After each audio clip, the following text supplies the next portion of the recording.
A hunting party. An adventure. A deliverance. The next morning the bugles were sounded by daybreak in the court of Lord Boteler's mansion, to call the inhabitants from their slumbers, to assist in a splendid chase, with which the Baron had resolved to entertain his neighbour Fitzallen and his noble visitor Street Clear. Peter Loneret the falconer was in attendance, with falcons for the knights, and tierslits for the ladies, if they should choose to vary their sport from hunting to hawking. 5 stout yeoman keepers, with their attendants, called bagged robins, all meetly arrayed in Kendal green, with bugles and short hangers by their sides, and quarterstaffs in their hands, led the slowhounds, or brackets, by which the deer were to be put up.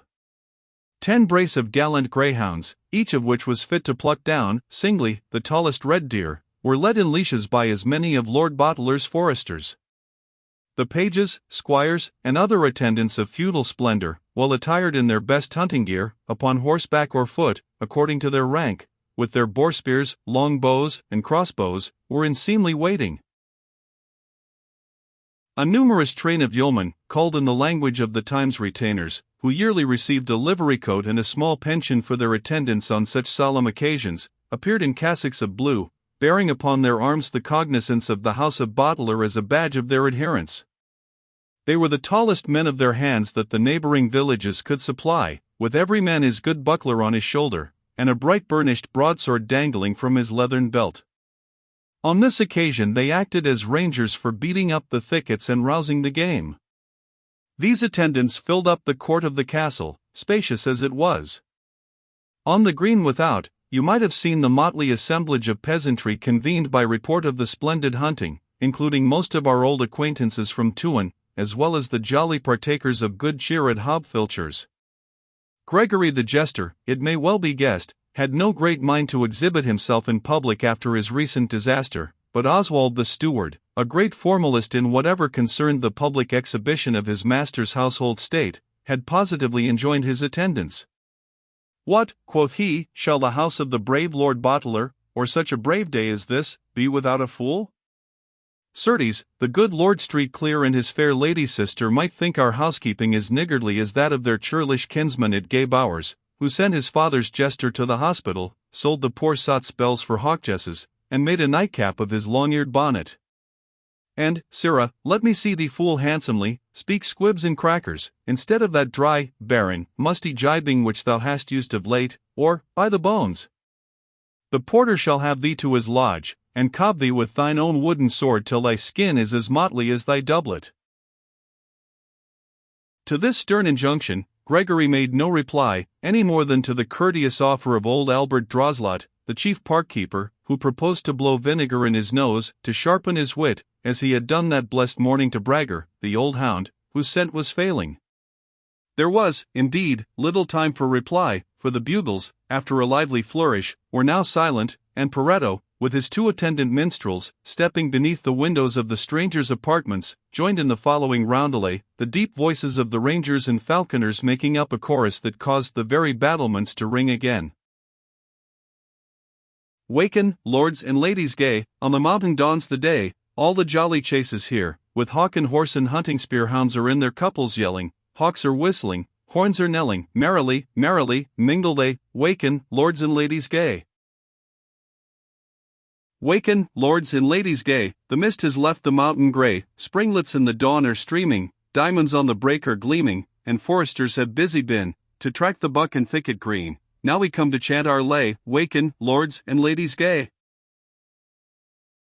Waken, lords and ladies gay, to the greenwood haste away, we can show you where he lies, fleet of foot, and tall of size, we can show the marks he made when 'gainst the oak his antlers frayed, you shall see him brought to bay, waken, lords and ladies gay.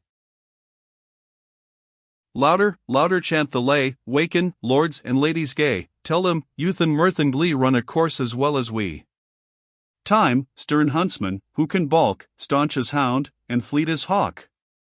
Think of this, and rise with day, gentle lords and ladies gay.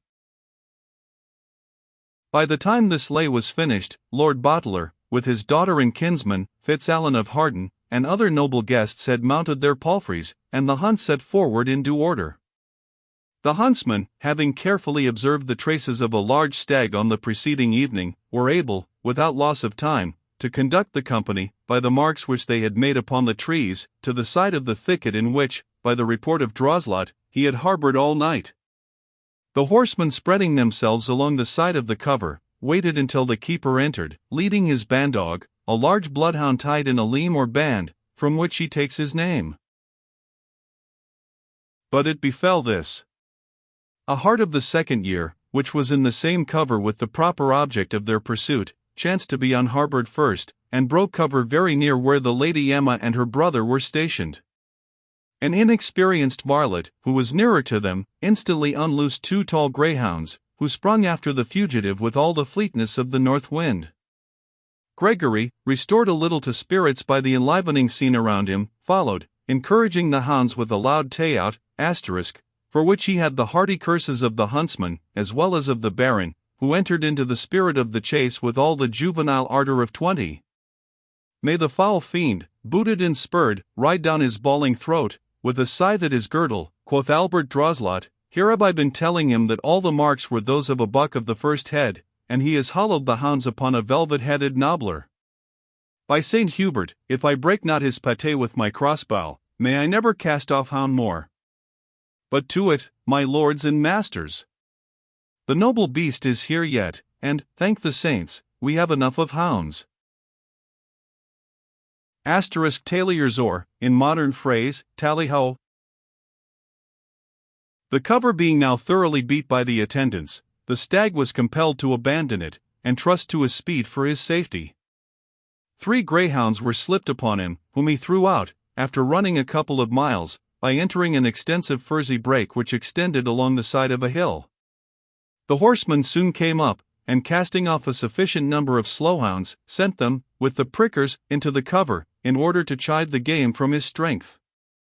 This object being accomplished, afforded another severe chase of several miles, in a direction almost circular, during which the poor animal tried every while to get rid of his persecutors.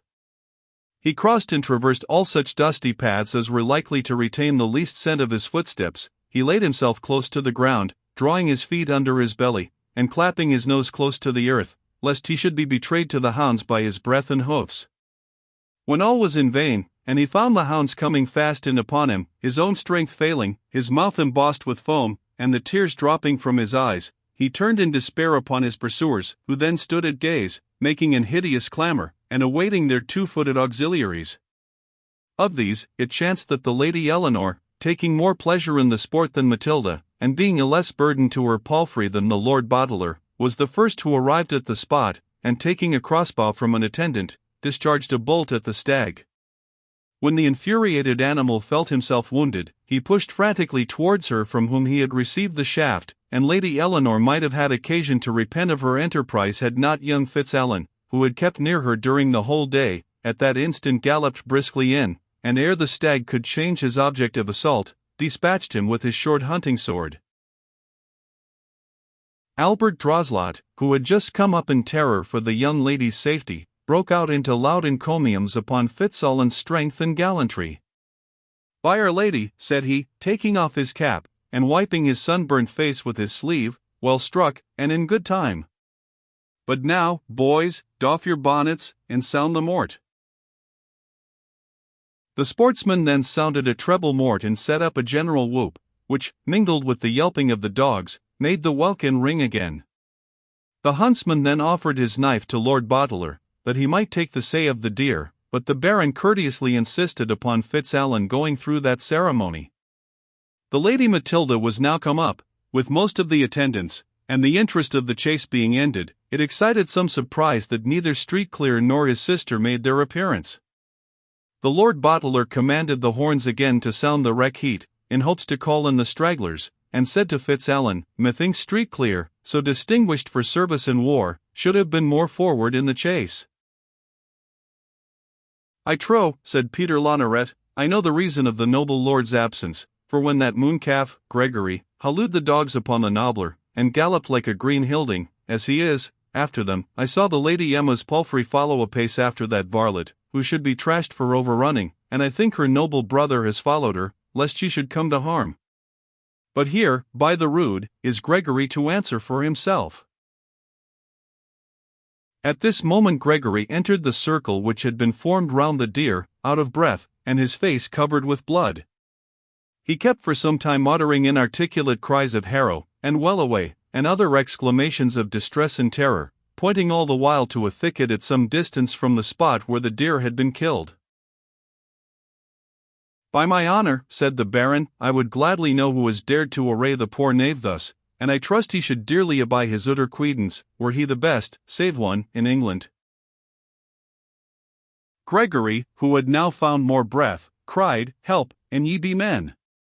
Save Lady Emma and her brother, whom they are murdering in Brockenhurst thicket." This put all in motion. Lord Boteler hastily commanded a small party of his men to abide for the defence of the ladies, while he himself, Fitzalan, and the rest made what speed they could towards the thicket, guided by Gregory, who for that purpose was mounted behind Fabian.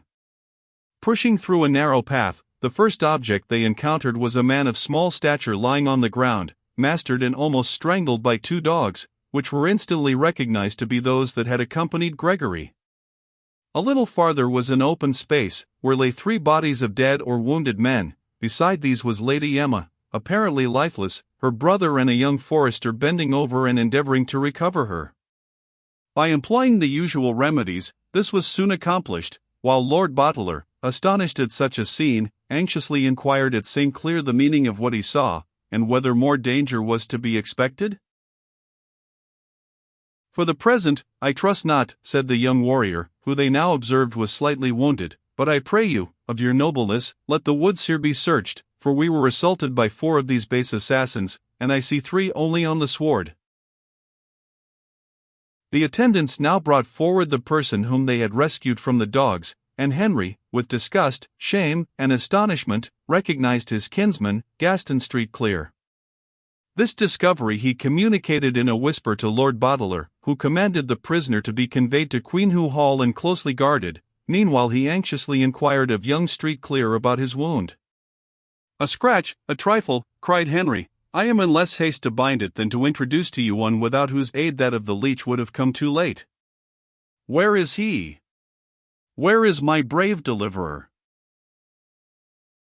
"Here, most noble lord," said Gregory, sliding from his palfrey and stepping forward, ready to receive the guerdon which your bounty would heap on him.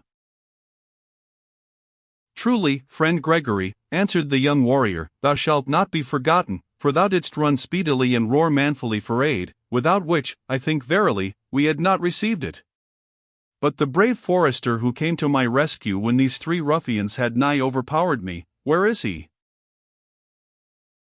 Everyone looked around, but though all had seen him on entering the thicket, he was not now to be found. They could only conjecture that he had retired during the confusion occasioned by the detention of Gaston. "Seek not for him," said the Lady Emma, who had now in some degree recovered her composure. "He will not be found of mortal, unless at his own season." The Baron, convinced from this answer that her terror had, for the time, somewhat disturbed her reason, forbore to question her, and Matilda and Eleanor, to whom a message had been dispatched with the result of this strange adventure, arriving, they took the Lady Emma between them, and all in a body returned to the castle. The distance was, however, considerable, and before reaching it they had another alarm. The prickers, who rode foremost in the troop, halted, and announced to the Lord Boteler that they perceived advancing towards them a body of armed men. The followers of the Baron were numerous, but they were arrayed for the chase, not for battle, and it was with great pleasure that he discerned, on the pennon of the advancing body of men-at-arms, instead of the cognizance of Gaston, as he had some reason to expect, the friendly bearings of Fitzosborne of Digswell, the same young lord who was present at the May Games with Fitzalan of Marden. The knight himself advanced, sheathed in armor, and, without raising his visor, informed Lord Boteler that having heard of a base attempt made upon a part of his train by ruffianly assassins, he had mounted and armed a small party of his retainers, to escort them to Queenhoo Hall. Having received and accepted an invitation to attend them thither, they prosecuted their journey in confidence and security, and arrived safe at home without any further accident. Illustration.